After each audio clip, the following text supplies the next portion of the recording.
நிறைய பேருக்கு சர்ச்சில் வந்து அப்படி ஒரு இன்ப தூக்கம் வருது இல்லையா? ஏன்னா வீட்டில் சரியாக தூங்காமல் இங்கே வந்து தூங்குறதுக்கு முயற்சி இல்லை, சும்மா உட்காந்தாலே தூக்கம் வந்துருக்கு. என்ன அதுவும் என்ன மாதிரி ஆட்கள் பேச வந்தால் சொல்லவே வேணாம், அப்படியே தாலாட்டு பாடுற மாதிரி இருக்கும். ஒரு பிரசங்கியார் சொன்னார்,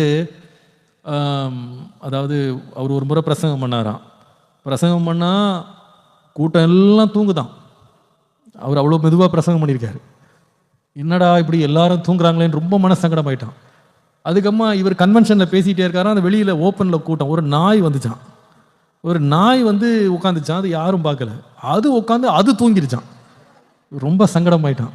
ரொம்ப சங்கடமாகி இவருக்கு நம்ம என்ன தப்பாக பேசிட்டோமோ, சரியாக பேசுறது இல்லையோன்னு சொல்லிட்டு அவர் பேசினதை ரெக்கார்ட் பண்ணதை கேட்டு வாங்கி உட்காந்து போட்டு கேட்டாராம். அவரே தூங்கிட்டாராம். அது மாதிரி நிறைய பேருக்கு பிரசங்கம் கேட்கும் போது ஒரு தனி அபிஷேகம் இருக்குது, ஒரு தூங்குற அபிஷேகம்.